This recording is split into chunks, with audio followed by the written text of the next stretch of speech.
giving me this opportunity to speak few words on Srimad Bhagavatam.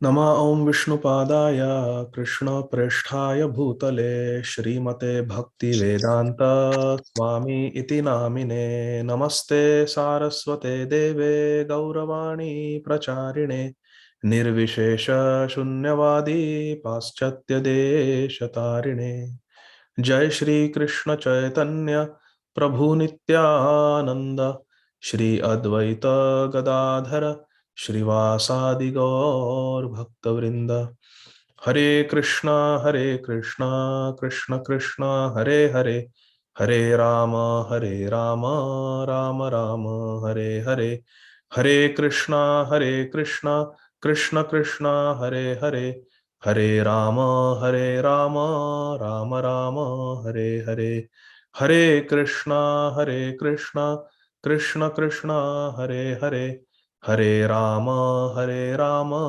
Rama Rama Hare Hare. Hare Krishna. So today, dear devotees, we are going to read one verse from Srimad Bhagavatam. This is the 10th canto, 3rd chapter, verse number 25th.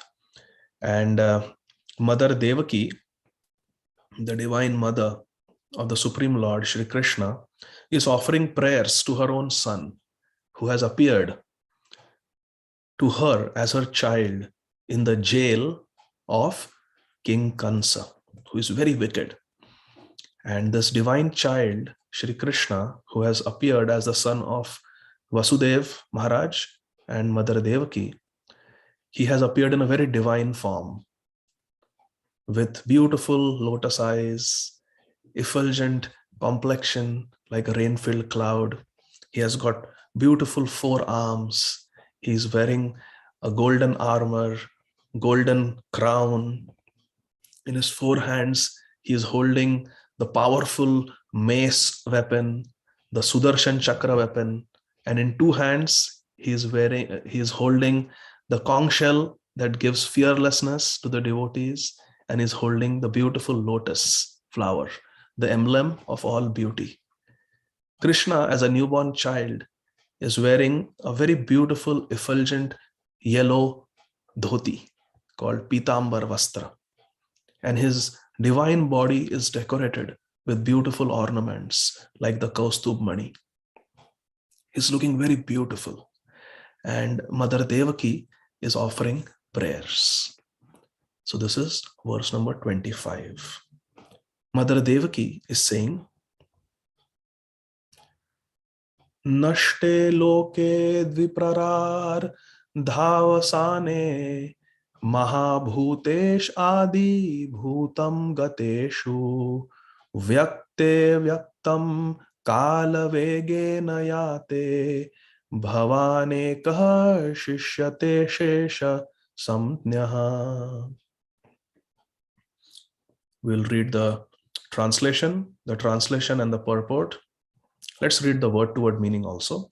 Nashte means after the annihilation of this world, loke, of the entire cosmic manifestation, dvi prarardha avasane, after millions and millions of years, after the life of Lord Brahma, mahabhuteshu, when the 5 primary elements, earth, water, fire, air, and ether, adi bhutam gateshu, enter within the subtle elements of sense perception, vyakte, when everything manifested, avyaktam, into the unmanifested, kala vegena, by the force of time, yate, enters bhavan, your lordship. Eka, only one, shishyate, remains, ashesha samadnyaha, the same one with different names. Translation and purport by our beloved founder Acharya, His Divine Grace, Abhay Charanarvinda Bhaktivedanta Swami Maharaj, Srila Prabhupada. Translation. After millions of years, at the time of cosmic annihilation, when everything manifested and unmanifested is annihilated by the force of time, the 5 gross elements enter into the subtle conception, and the manifested categories enter into the unmanifested substance. At that time, you alone remain, and you are known as Ananta Sheshnag. Purport. At the time of annihilation, the five gross elements, earth, water, fire, air, and ether, enter into the mind, intelligence, and false ego, ahankar. And the entire cosmic manifestation enters into the spiritual energy of the Supreme Personality of Godhead, who alone remains as the origin of everything. The Lord is therefore known as Shesha Nag, as Adi Purush, and many other names. Devaki therefore prayed. So, what is the prayer of Mother Devaki? Srila Prabhupada expands upon the prayer of Mother Devaki.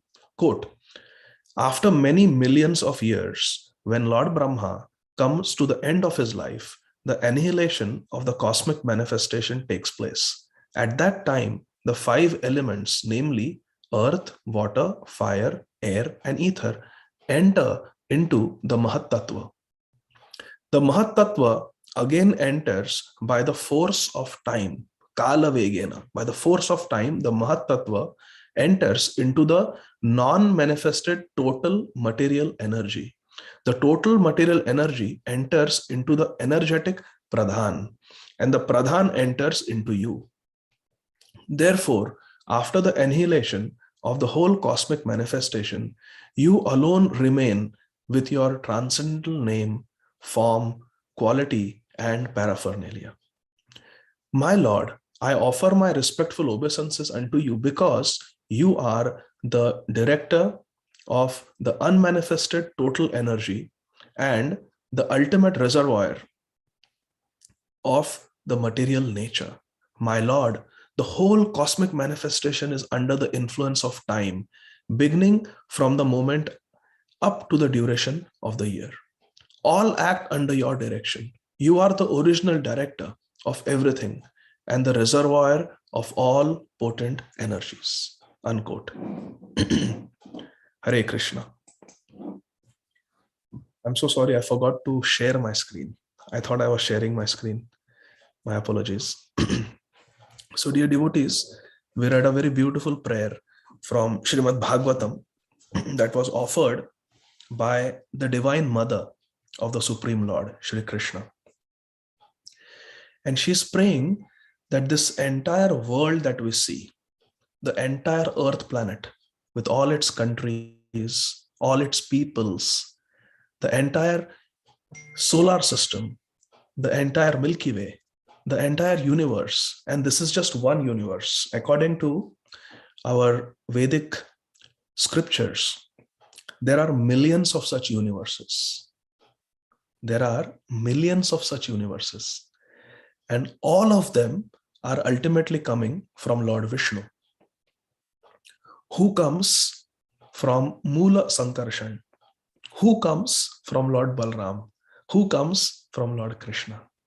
Therefore, Krishna is called Adi Purush. Ishvara Parama Krishna Satchidananda Vigraha Anadiradir Govinda Sarva Karana Karanam. Krishna is the cause of all causes. The verse and the purport was a little technical, but we don't have to get overwhelmed by it. In simple terms, this material world on a gross level is made up of five elements.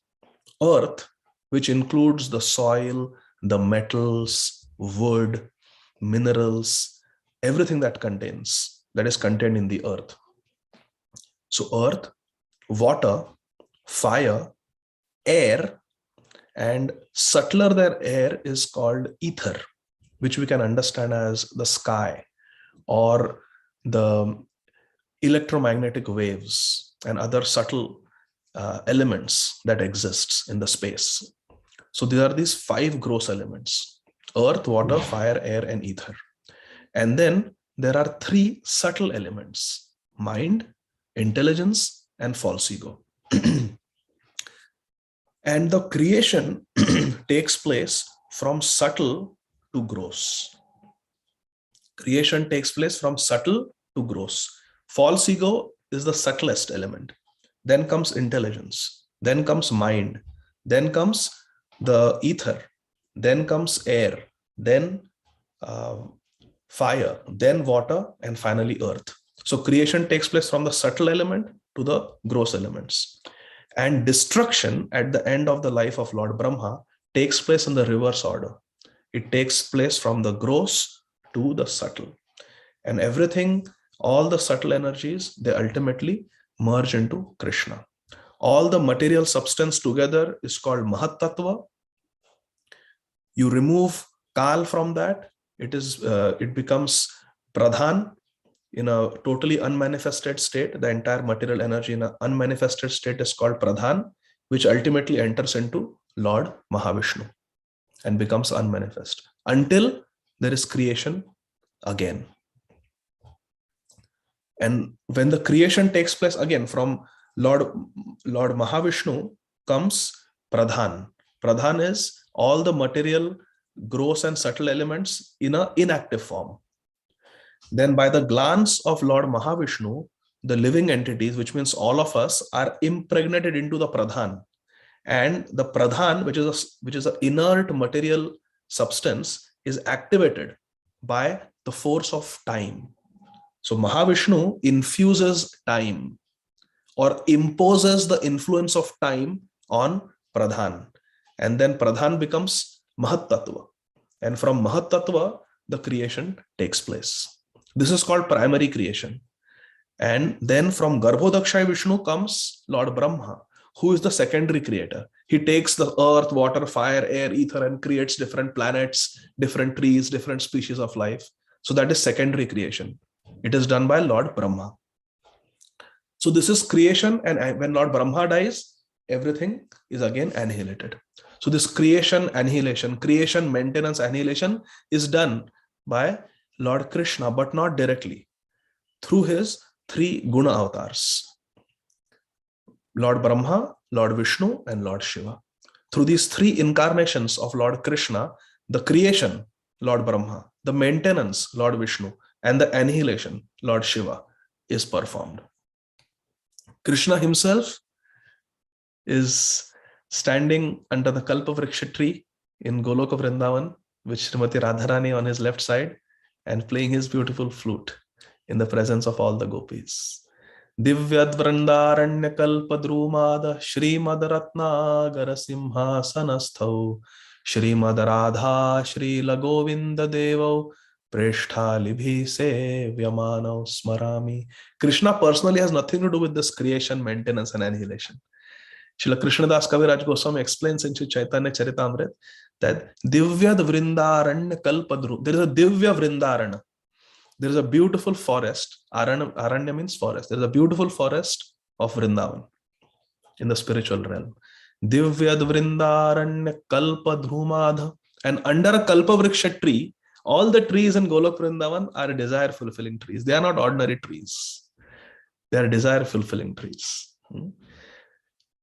And under such a divine desire fulfilling tree, Shrimad Ratnagara Simhasanastho, on a beautiful throne made up of desire fulfilling gems called Chintamani, are seated Shri Shri Radha Srila Govinda Devo Preshtalibhi Sevyamano Smarami. Radha and Govinda, Radha Murlidhar, are sitting on a beautiful throne under a Kalpavriksha tree in Golok Vrindavan, and Preshtalibhi Sevyamano Smarami. We should remember Shri Shri Radha Govinda, Shri Shri Radha Murlidhar, they are being served by their beloved devotees, the gopis. The gopis are eternally serving Radha Govinda. This is the eternal reality, my dear friends. But because we want to enjoy separately from Krishna, we come to this material world. This material world is created for the fulfillment of our selfish desires.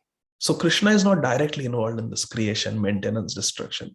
His parts, his expansions like Brahma, Vishnu, and Mahesh, they take care of it. But Krishna himself is enjoying in the spiritual world with his pure devotees, the eternally liberated devotees, Nitya Siddhas. But Krishna loves all of us, my dear friends. And therefore, although Krishna directly has nothing to do with this material world, out of his love for us, he comes into this material world in his original form as Krishna to show us where we are from, where we belong, and where real happiness is. Krishna comes on this earth planet and shows his own eternal pastimes that take place in Golok Vrindavan on this earth planet. And he did that 5,000 years ago. And those who were intelligent, they developed devotion for Radha and Krishna and made their lives perfect. But there were many, many of us who did not. And for our sake, Krishna again came to teach us as Acharya, as our spiritual preceptor. Krishna came in the form of Shri Krishna Chaitanya Mahaprabhu. Shri Krishna Chaitanya Mahaprabhu. And Krishna came along with Srimati Radharani. Does anyone know what is the name of Srimati Radharani when she comes in Gaur Leela? Who is she? Gadadhara, Sri Gadadhara. Yes, that is correct. Shri Gadadhar Pandit. And does anyone know when was the divine appearance day of Shri Gadadhar Pandit?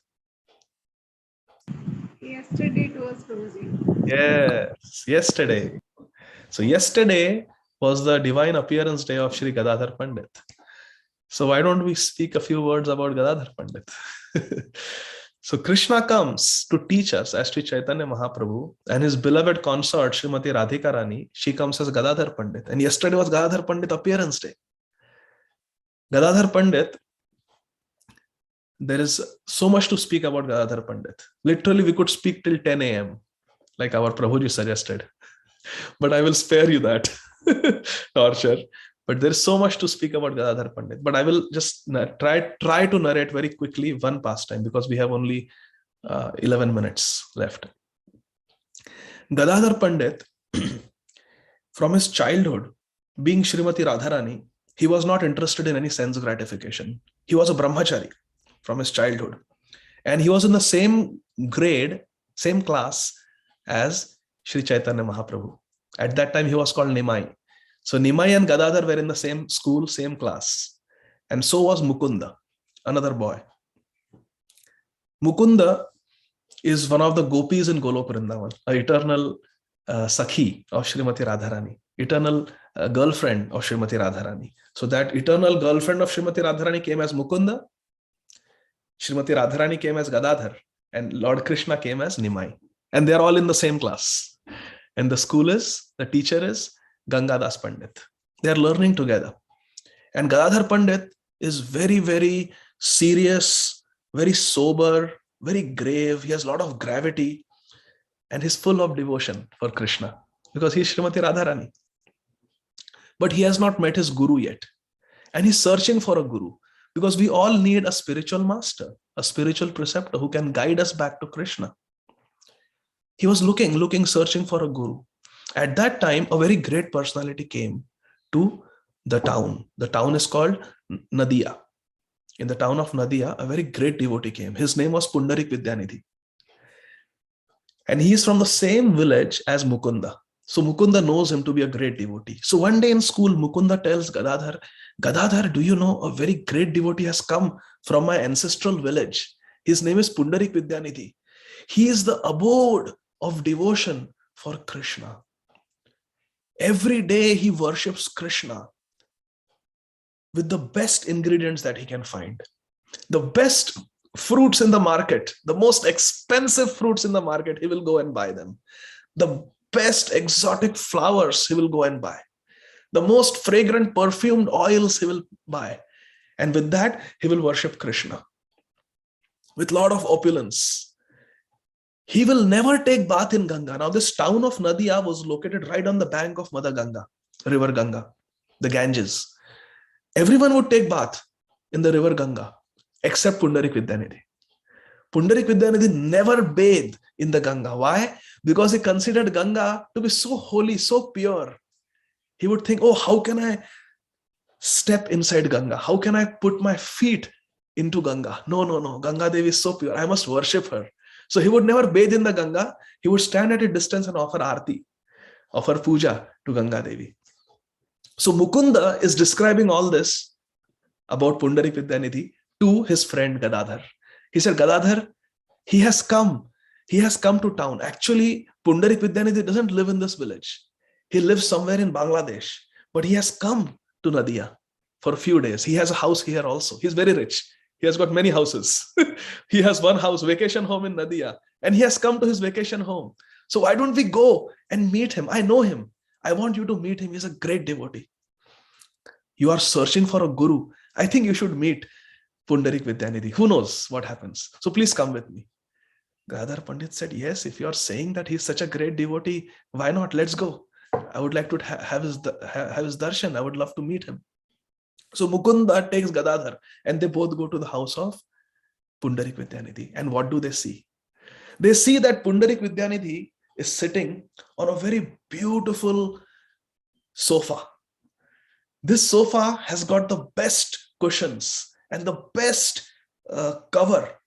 The cover is very beautiful white, like the foam on top of milk. It's pure white, the cushions. And there are many cushions all around him, so he can sit comfortably. Sometimes he's leaning on one cushion, sometimes he's leaning on another cushion, sometimes he's doing this, sometimes he's doing this. It's a very comfortable sofa that he's sitting. It's like a recliner. And he has got a footstool with very soft foam on it. And he's putting his feet on that and sitting and relaxing. And there is one servant who is holding a huge mirror in front of Pundarik Vidyanidhi. So Pundarik Vidyanidhi can all the time look at himself. And sometimes Pundarik Vidyanidhi looks at himself in the mirror. He adjusts his long, beautiful hair. And there is a servant who has put fragrant oil on the hair of Pundarik Vidyanidhi. And there is another servant holding a comb. And every now and then, although his hair is neatly combed, Pundarik Vidyanidhi adjusts his hair like that. And then he looks at his kurta. He's wearing a very expensive silk kurta with beautiful embroidery. Like our Adi Purush Prabhu is stitching clothes there. So he had his personal tailors who traveled with him. And every day they would stitch fresh clothes. He would not repeat his clothes. Once he wore it, it became Mahaprasad. He would give it away. He was so fabulously rich, Pundarik Vidyanidhi. And hand embroidered beautiful kurta and dhoti he was wearing. And he used to adjust his kurta every now and then, just so that he looks very beautiful. And then he had beautiful, fresh, fragrant flower garlands that he wore. And every few minutes, the servants would come and take the old garland and put a fresh one. He liked new garlands every few minutes. In front of him was a table on which beautiful beverages, beautiful drinks were arranged. Nice sharbats, flavored coconut water, buttermilk, different flavors of buttermilk, different beverages were kept before him, and different laddus were kept. Every time he wanted to have something sweet, he would just pick and eat one nice rasgulla or gulab jam or sandesh, barfi. He was enjoying. And in another bowl, beautiful, fragrant, sweet pans were kept. Different flavors pans. He would enjoy eating pan. And every now and then, he would pop a pan in his mouth and munch on it, chew on it, and enjoy the flavor of the pan. He was really enjoying. And then there were two servants standing on both sides. What is pan? Pan is a mouth freshener that is made from betel leaves, and it has got very tasty, sweet, fragrant spices in it. Like spices made from the petals of a rose, soaked in sugar syrup, and fennel seeds, and cardamom, and other things. It's very tasty, very sweet, and very fragrant. It's a mouth freshener and also a digestive. So after eating a nice meal, you chew on a pan. We offer pan to the deities also, to Radha Murlidhar. So he was enjoying eating pan. And on both sides, behind him, behind Pundarik Vidyanidhi, two servants were standing with fans, and they were fanning him. Continuously, they were fanning him.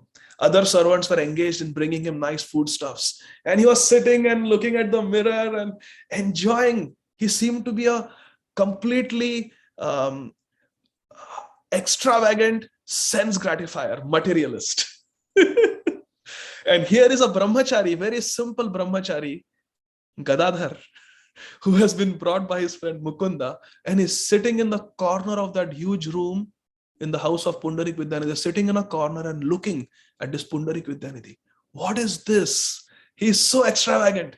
He doesn't seem like a devotee at all. I mean, it's not like he's listening to kirtan. He's listening to some classical Indian music. It's not even kirtan. He was enjoying music. There were servants playing music for him, for his pleasure. Gadadhar was thinking, oh my God, what is this? He cannot be a devotee. And in his mind, Gadadhar thought, why did my friend Mukunda bring me here? It's such a waste of time. And sensing the thoughts of Gadadhar, Mukunda chanted one verse from Srimad Bhagavatam. Aho bakiyam stana kalakutam. Very beautiful verse from the third canto of Srimad Bhagavatam, where Uddhavji is glorifying Krishna, that Krishna is so merciful, even though Putana came to kill him by poisoning him, because she offered her breast milk, Krishna liberated her, destroyed all her sins, and made her his eternal mother in Golok Vrindavan, in the spiritual world. How merciful is Krishna? Someone comes to kill him, poison him, and Krishna gives that person eternal blissful life in the spiritual world. How merciful is Krishna? Mukunda, understanding Gadadhar is having doubts about Pundarik Vidyanidhi, just chanted this one verse glorifying Krishna in front of Pundarik Vidyanidhi. As soon as Pundarik Vidyanidhi heard that, he went into a fit of ecstasy. Krishna! Krishna! Krishna, you are so merciful. You are so merciful. He picked up those glasses of beverages, threw them. Krishna! Krishna! He kicked the stool in front of him. He kicked the table. He ripped apart the pillows on which he was resting. He threw the pan. He was everything. He started tearing his kurta. He started tearing his dhoti. Krishna, where are you, Krishna? His hair became disheveled. He became like a madman. Just hearing that verse glorifying Krishna from Srimad Bhagavatam, he was out of control. He fell on the floor, and for 6 hours he was in a fit of ecstasy. Krishna, Krishna, Krishna, you are so merciful. Oh Krishna, ha Krishna, where are you, Krishna?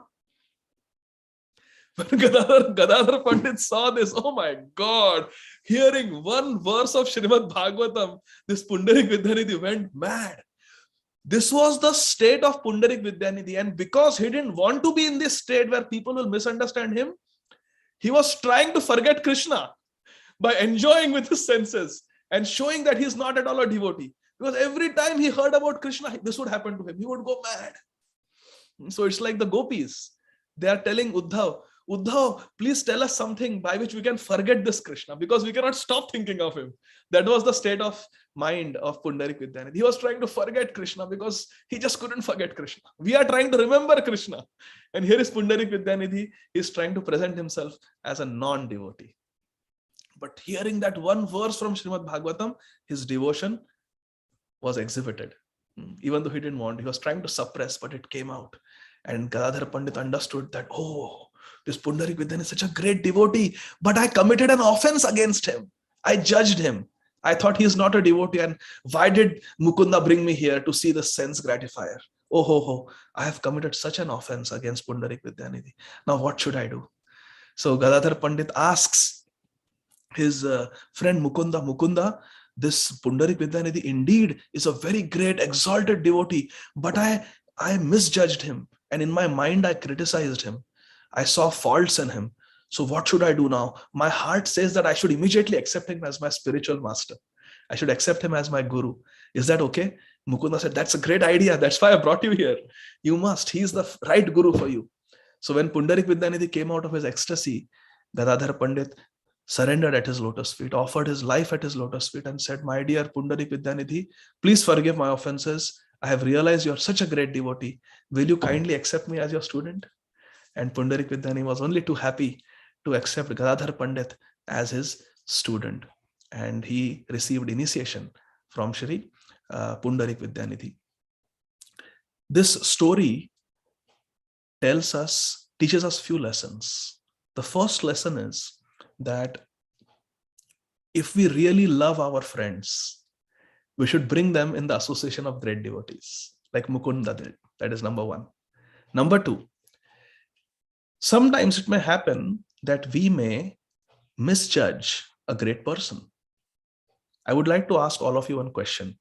So be ready to raise your hand and unmute. I heard this from my spiritual master, Srila Radhanath Swami Maharaj, in a lecture. You see, it is said that it is very difficult to understand the heart and the activities of a pure devotees. There is a verse called Vaishnavera Kriya Mudra Bhigyena Bhujaya. Even a very intelligent person cannot understand the activities of a pure devotee. Now, the question to all of you, Bhakti Center devotees, is why is it very difficult to understand the activities of a pure devotee of Krishna? Why? Prabhuji, because we are not that so pure. Because we are not so pure. Okay. Anything else? Why is it not possible to understand the activities of a pure devotee? Yes, Hare Bhima Krishna, Prabhu. Prabhuji. Ananya, go ahead. Prabhuji, because we have a material viewpoint and we judge everyone based on that, but the pure devotees are not in this world. They are already in the spiritual world, so they see everything related to Krishna. And that's Okay, it. that's very good. Very nicely explained. Very close. Bhima Prabhu, you wanted to say something? Hari Bol. Wonderful lecture. Loved it when you were playing Gadadhar Pandit or Pudrini Vidyanidhi yelling out Krishna. You cannot judge a pure devotee because they are operating under Krishna's orders. They are doing and feeling and seeing whatever it is Krishna wants them to see. And as we cannot understand Krishna, we Wow. cannot understand a pure devotee. Haribol. Perfect. Perfectly said. This is exactly what Srila Radhanath Swami Maharaj said. Maharaj said that Premanjana Churita Bhakti Vilochanena Santa Sadaiva Hridayeshu Vilokayanti Yam Shama Sundaram Achintya Guna Swarupam Govindam Adi Purusham Tamaham Bhajami. Krishna is Achintya. Achintya means Krishna is inconceivable. Krishna is beyond our understanding. And like Bhima Prabhu said, a pure devotee is a puppet in the hands of Krishna. A pure devotee is acting under the guidance of Krishna, and Krishna is inconceivable. Therefore, a pure devotee also is inconceivable.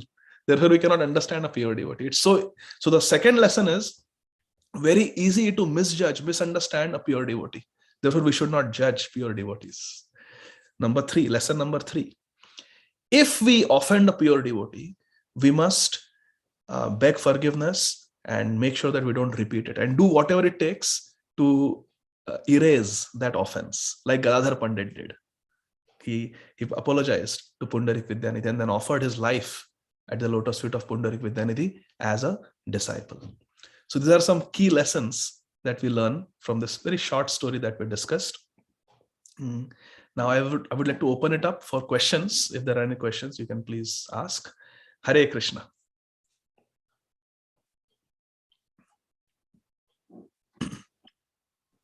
Okay, devotees, come on now. Ask a question. It has to be relevant. In the chat. Oh, okay. Okay, let me look at the chat. Adi Gadadhara Prabhu, you see it? Yes, not, I I can- imagine. Yeah, I imagine that Pundarik's devotion is still lesser than Lord Chaitanya's, and yet he cannot function in his daily life while remembering Krishna. Why is it that he couldn't be actively engaged in service, teach, etc., like Mahaprabhu, even though they both are in ecstasy ceaselessly? Thank you. That's a very nice, very intelligent question. So, to understand this, we have to understand who Pundarik Vidyanidhi is.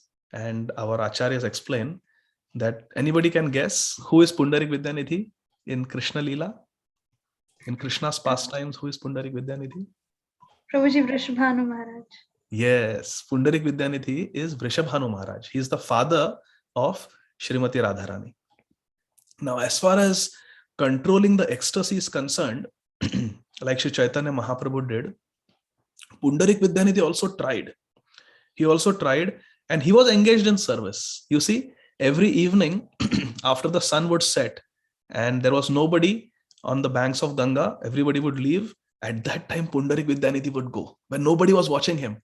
and he would do Ganga Puja. He would offer Aarti to Ganga. That was his mode of worship. He used to do Ganga Puja. And also he was very charitable. He would give a lot of donations to the devotees and serve devotees. So Pundarik Vidyanidhi was engaged in many services, and he would also invite devotees for having nice discussions about Krishna Leela and Kirtan. So he was engaged, and he tried his best to control the ecstasy. And but sometimes he couldn't. So he was very careful not to openly show his ecstasy. As far as Sri Chaitanya Mahaprabhu is concerned, at this point in the Leela, Chaitanya Mahaprabhu is still showing himself as a student, and he has not demonstrated his devotion yet. When Sri Chaitanya Mahaprabhu will manifest himself as a devotee, especially if you read the Ante Leela of Sri Chaitanya Charitamrita, oh, Mahaprabhu is not able to control. In the daytime, when he hears Bhagavatam class from Gadadhar Pandit at Tota Gopinath in Jagannath Puri, he tries to control his ecstasy. But then same verses of Bhagavatam that he has heard from Gadadhar Pandit, he would come at night to Gambhira and sit down with Ramananda Rai and Swarup Damodar Goswami, and he would relish the deeper meaning of those verses. Mahaprabhu would go crazy. He would go completely in a divine maddened state. He would go in ecstasy. Sri Chaitanya Mahaprabhu, even he could not. So both of them are very exalted devotees. Lord Chaitanya Mahaprabhu is in the mood of Srimati Radharani, and Pundarik Vidyanidhi is Radharani's father. His Radharani's father, Vishabhanu Maharaj. And sometimes they are able to control their ecstasy, sometimes they are not. Srila Prabhupada also, sometimes he was able to control his ecstasy most of the times. But like when he came to Atlanta, do you know, when Srila Prabhupada came to Atlanta in February 1975, and he was singing Parama Karuna Pahudui Jana, Srila Prabhupada became choked up with emotion and went into ecstasy. Similarly, in Gorakhpur, in North India, when Srila Prabhupada was singing Jai Radha Madhav before the Bhagavatam class, Srila Prabhupada went into ecstasy. He could not control. Streams of tears were flowing from his eyes. So sometimes a devotee is able to control, sometimes not. Is that okay?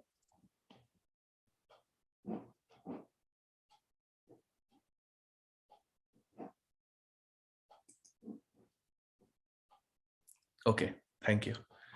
Okay, so I don't think there are any other questions. Does anyone else want to say something, make a comment or correction?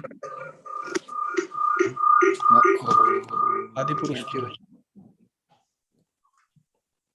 Sorry.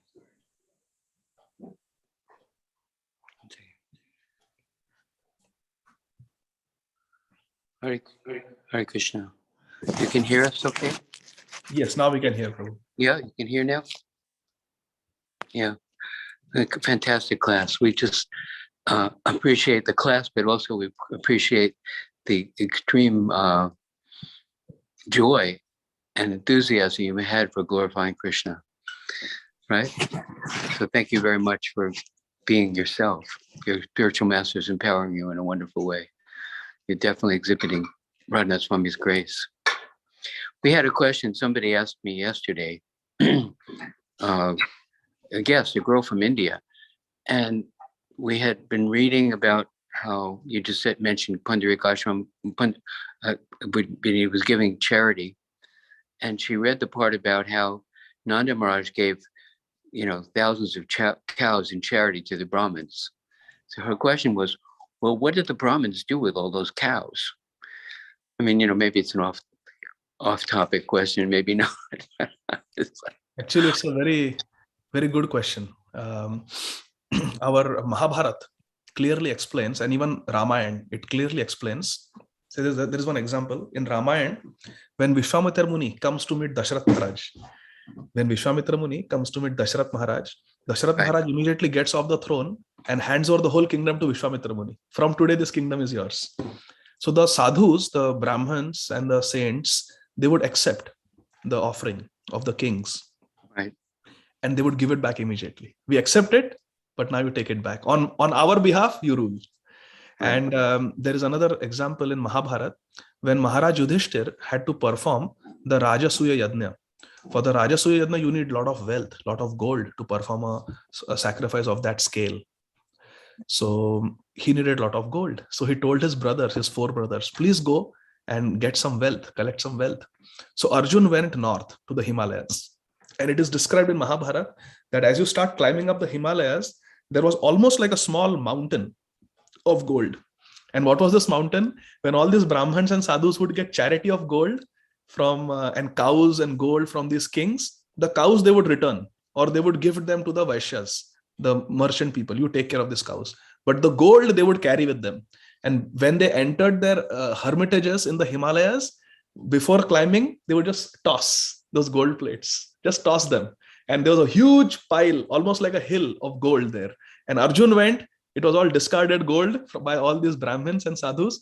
And he just collected all that gold and brought it to Maharaj Yudhishthira to be used for the Rajasuya Yajna. And therefore, Arjun got the name Dhananjay, one who won wealth. Dhan means wealth.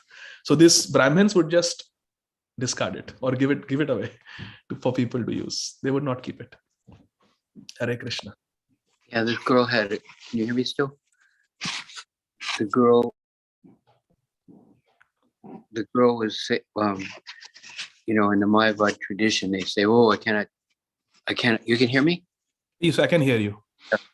She was saying, you know, many holy men, they say, I cannot take, I cannot accept, I will not touch money, you know. And Prabhupada told us, you know, if they offer, we will take it. We will collect as much as possible. It is appropriate. It's the duty of the Brahmins to ask for charity. And then, like you said, we give it back to society in the form of temples, in the form of literature, in the form of Krishna's prasad distribution, in the form of, you know, performing arts, graphic arts that illustrate the principles of scripture. So we are collecting, accepting, you know, but then it must be used properly and given back to society. We maintain ourselves as simply as possible with whatever portion we need. The Brahmins do collect donations, but it must, we have the, just like the government collects taxes. And then they use that to maintain the school system, maintain the maintenance of the roads and the, you know, the fire department and the police department and all those things, you know, so that society can function. They're collecting, but then giving it back. You know, we're not sure collecting. Bhima, what do you have to say there? Very quick. Prabhu, I would just like to say that thank you for celebrating Gadadhar Pandit's appearance day and illustrating vis-a-vis obviously Leela, whereby we all of us, even myself, you know, will look at other people and say, well, you know, based on the cover of a book, am I coming through okay, or am I breaking up? Yes, we can hear you nicely. Okay. I'll make this quick. We tend to, on the cover of a book or within just meeting a person or something like that, to judge them. It's almost instinctual, being a conditioned soul. And that Gadadhar Pandit, you know, obviously being Radharani, was thrown into by Yoga Maya this incident in order to illustrate for us all that we should check ourselves before, as soon as we have a judgment, and we all know what they feel like, a judgment of somebody based on externals, that we should check ourselves and understand that we never know that particular jiva's, that particular soul's relationship with Krishna, that this just might be a manifestation of a particular ras, etc., etc. So thank you once again for celebrating Gadadhar Pandit. It's such a sweet pastime, and a lesson for us all to learn. Hare Krishna. Thank you, Bhima Prabhu. Hare Krishna. Amarendra Prabhu tells me so many wonderful things about you. He remembers the Boston days. we can judge negatively, or we can just be an illusion. So if you're hearing anything positive about me, it's because he's an illusion. No. Hare Krishna. Thank you, Bhima Prabhu. Did he tell you about the time I hit him upside the head with a bottle in a play? No. He was Nityananda and I was Madai. I was playing myself, Madai. And he was Hare Krishna, and I come up with a can made of sugar, but it looked like a real bottle. Nobody in the audience knew. There were like 200 people there with kids. And I go, Amarendra, the great speaker, bam, right up the side of his head. And he had a little blood too, because, it was still a bottle, and it scattered. It sounded just like glass. And all the people screamed, and he actually turned to me. So like under his breath, when everybody was screaming, he said, Prabhu, that hurt. And I said, then that's Krishna's arrangement. You must have needed it. But yeah, he came out of it okay. Apparently, I knocked some sense into him. Hare Krishna, thank you very much, Prabhu. Hare Krishna. Hare Krishna. Thank you, Prabhu.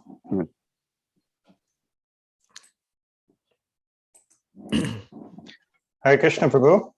Hare Krishna. I have to echo what some of the other devotees have said. Your reenactment of the pastime of Pundarik Vidyanidhi was really wonderful. It's one of my favorite pastimes in our Bhakti tradition. I've always enjoyed it. And I think your telling was the best I've heard so far. Just the detail and enthusiasm that came with it was really splendid. But I did have a reflection. I can't remember when it was, but one class that I heard that recounted this pastime, it must have been a class glorifying Gadadhar Pandit. One of the big lessons and takeaways that was presented as part of the class, and which I've taken ever since, is that one of the key things that pastime teaches us is that, again, we can't judge a book by its cover. We don't know who's a devotee and who isn't a devotee, and amongst the devotees, what level of devotee they are. We just don't have the clarity to see. And so, of course, we're called to not cause offenses to the devotees.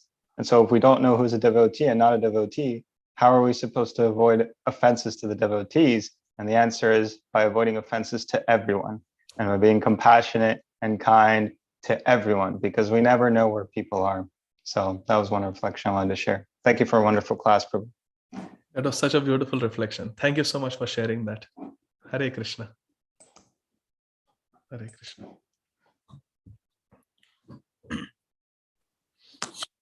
Okay. Would anyone else like to share, reflect? Maybe there was a point that they liked. Okay. Angelica.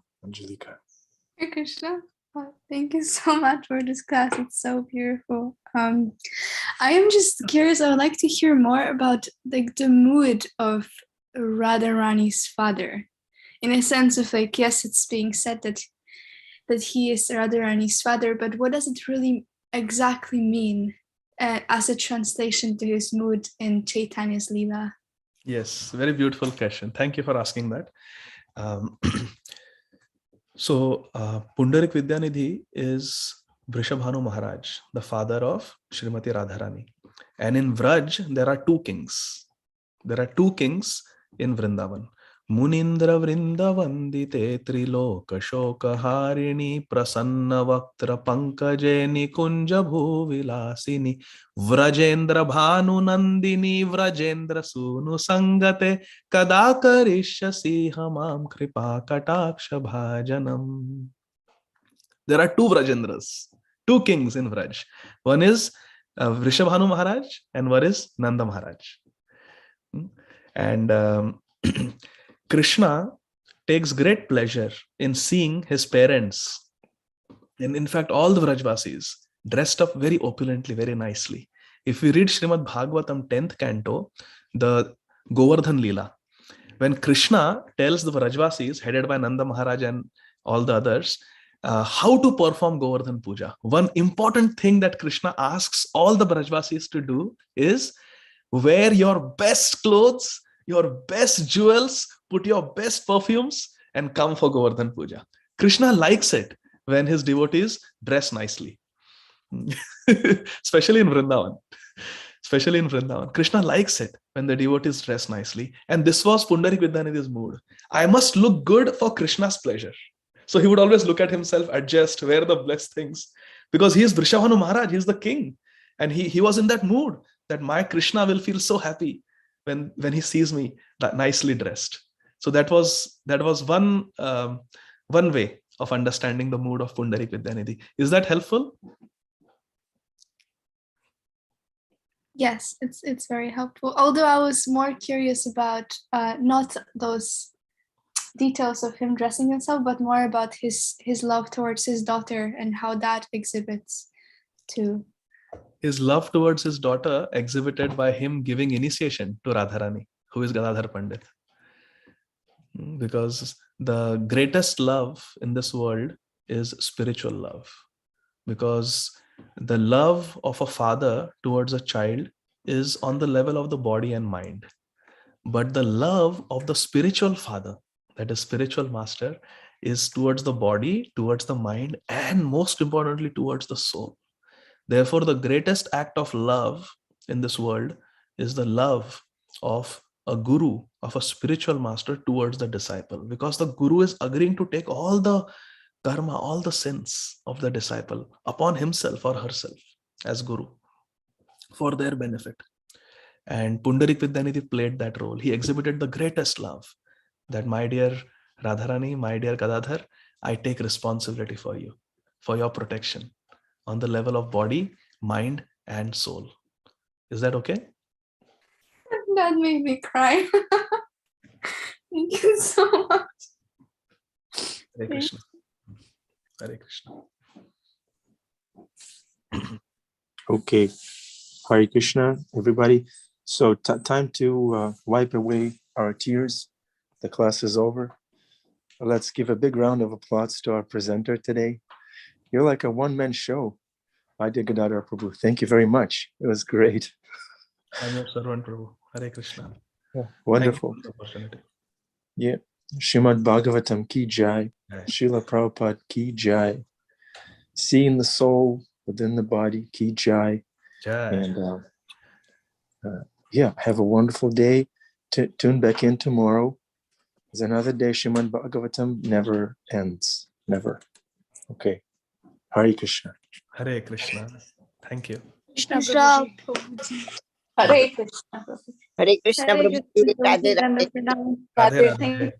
Dandat Pranam. Radhe Radhe. Radhe Radhe Radhe. Radhe. Hare Krishna. Radhe Radhe. Hare Krishna. Hare Krishna. Hare Krishna. Radhe Radhe.